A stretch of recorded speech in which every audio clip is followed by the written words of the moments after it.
a lot of these units will have a wrench that you can use to tighten the collet, but this one doesn't have that. You can only use your fingers, so I don't know why they include this wrench. You can see there's a light that turns on and off, and then you can adjust the speed with these buttons here. So I've got a cutting disc on here. You can see it'll cut through some cardboard.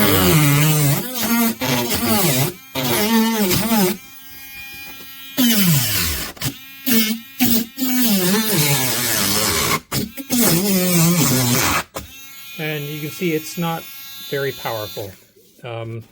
It doesn't, I mean, I'm just cutting through a piece of cardboard here, very thin cardboard. It's not doing much, but I mean, it works. It'll be good for grinding and polishing, but I wouldn't use it as a serious cutting tool. It just doesn't have the torque.